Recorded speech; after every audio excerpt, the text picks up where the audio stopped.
Olá pessoal da Casa Reencontro, tudo bem? Boa noite. Espero que todos estejam bem e suas famílias bem também, com saúde, na bênção de Deus.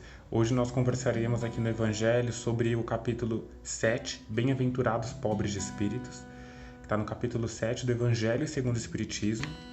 Eu vou ler então um pequeno trecho para a gente refletir um pouco sobre ele. Bem-aventurados pobres de espíritos, porque deles é o reino dos céus. A incredulidade se divertiu com essa máxima, bem-aventurados pobres de espíritos, como com outras que, sem a compreender, fazem interpretações equivocadas. Por pobres de espíritos, Jesus não entende os homens desprovidos de inteligência, mas os humildes, e ele disse que o reino dos céus é deles e não dos orgulhosos.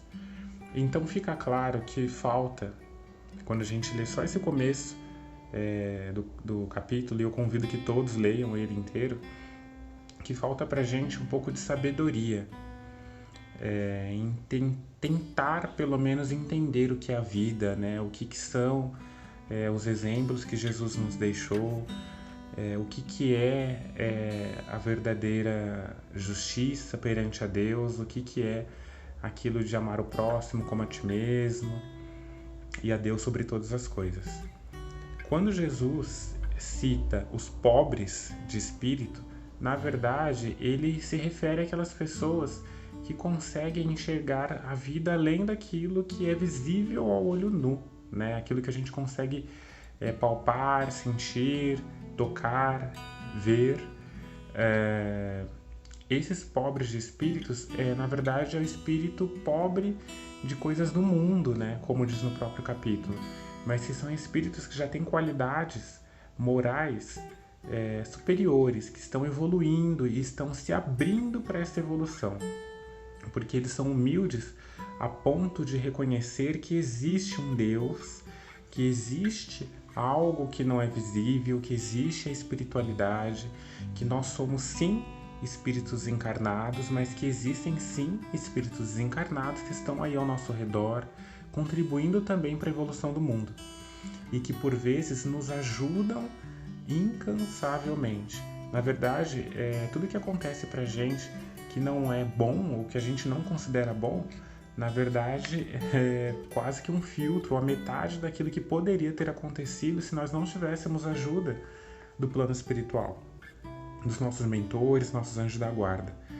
E quando a gente entende isso, nós precisamos exercitar a humildade, entender que nós estamos aqui em aprendizado. Ou seja, não temos todas as respostas. Até pelo nosso estado moral atual, pelo nosso estado de evolução atual, não tem como a gente ter todas as respostas. Mas Deus e os encarregados de Deus têm permissão para nos auxiliar, né? Deus permite a esses encarregados, são os espíritos mais lúcidos, a nos auxiliar. Então, a gente precisa entender que a vida não é só aquilo, não é só o plano terreno, não é só aquilo que a gente pode tocar, não é só aquilo que a gente pode comprar, não é só aquilo que a gente pode adquirir em cima de leituras, livros, notícias. A vida também é estudar a vida. A vida também é estudar a vida, estudar o Evangelho de Jesus, estudar o que quis Jesus dizer sobre as pessoas, o que quis Jesus dizer sobre o mundo. Entender que os espíritos, sim, eles existem, nós somos espíritos. E que o extra, né, o extraterrestre, que algumas pessoas falam, na verdade é só um plano diferente do nosso. É um plano energético diferente do nosso, enquanto encarnados, e é um plano que nós nos conectamos o tempo todo através dos nossos pensamentos. Então, à medida que nós fazemos prece, que elevamos nossos pensamentos a Jesus e a Deus, ou diretamente a Deus, ou algum espírito de ordem superior, tudo isso é levado a Deus, para que, de acordo com o nosso merecimento, de acordo com o que nos é permitido, e que é permitido também a esses espíritos, eles possam nos auxiliar. Então, sim, nós dependemos uns dos outros, e quando nós dependemos uns dos outros, significa que nós, espíritos encarnados, temos nosso livre-arbítrio, mas sim, podemos ser influenciados e dependemos sim da boa vontade também dos espíritos encarnados em nos auxiliar. E por isso devemos ser gratos e humildes de coração, entendendo que a vida não é só aquilo que se pode tocar. Porque do contrário, a gente se limita a pensar que a gente nasce, cresce, tem filho e morre. A gente se limita a pensar que o nosso pensamento, sempre a nossa ideia, sempre a nossa opinião, ela vai ser superior, que a gente tem todas as respostas. Do contrário, a gente não percebe a vida como ela de fato é. E aí a gente não tem a humildade. E para entrar, na verdade, naquilo que a gente chama de céu, por conta de fomos educados assim, na verdade é um plano espiritual positivo, né? O plano espiritual ele tem diversas esferas e a gente vai para cada uma delas de acordo com as nossas necessidades e a nossa evolução moral. Só que para a gente estar ao lado de bons espíritos, para a gente estar em lugares onde a gente possa aprender, a gente possa contribuir, nós precisamos ser simples, entender que lá, por vezes, e aqui, inclusive, nem sempre saberemos de tudo. E que, sim, existe algo superior, existe um Deus, que sem a vontade dele nada acontece. E que existem, sim, coisas que a gente ainda precisa aprender. Que a gente precisa deixar, inclusive, de se ofender. Porque quando você é humilde e tem um orgulho mais diminuído, a gente não se ofende tanto, porque a gente nem entende a ofensa. Porque a gente entende sim que é um outro ser humano que está ali testando a nossa paciência, mas ele está em tanta evolução quanto a gente. E aí a gente consegue ser humilde a ponto de se igualar a essa pessoa que naquela hora, naquele exato minuto, ele está um pouquinho mais estressado e acabou por tentar nos ofender. Mas nós, enquanto espíritos que estamos evoluindo, vamos pensar aí que a gente não vai se ofender com aquilo, porque isso nem chega a nos ofender, porque o nosso ego ele não é tão alto, a ponto de poder ser ferido. Então, se a gente não tem um ego tão alto, a ponto de ser ferido, esse ego não vai ser notado por outros, a ponto de querer feri-lo.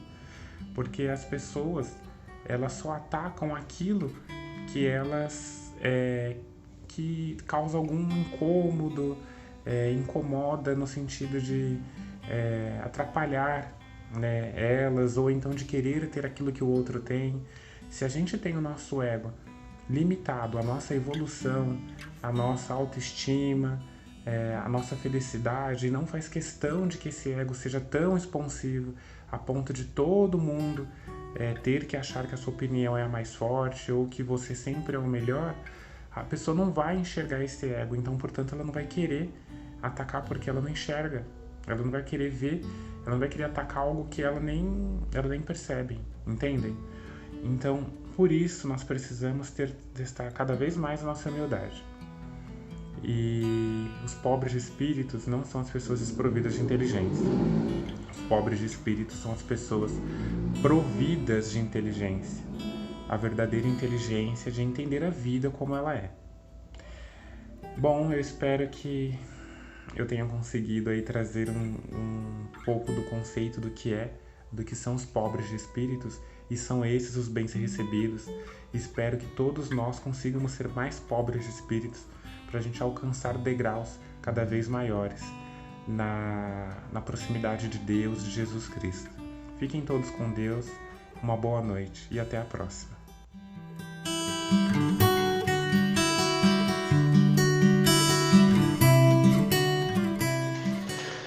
Boa noite a todos. Vamos dar início ao Evangelho dessa noite.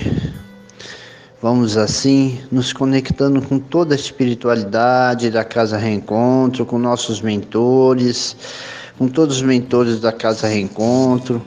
Que assim seja, que essa noite seja mais uma noite maravilhosa do Evangelho e que traga aos nossos corações calma, serenidade, fortaleça nossa fé E assim vamos para mais uma noite. Pai nosso que está no céu, santificado seja o vosso nome. Venha a nós o vosso reino, seja feita a vossa vontade, assim na terra como nos céus. O pão nosso de cada dia nos dai hoje, Senhor. Perdoais as nossas ofensas, assim como nós perdoamos a quem nos tem ofendido. E não nos deixei cair em tentações, mas livrai de todo mal. Que assim seja, graças a Deus e graças a Jesus. Que todos os irmãos, todos os trabalhadores da Casa Reencontro sejam abraçados por toda essa espiritualidade maravilhosa que nos acolhe todos os dias. Obrigado, Senhor.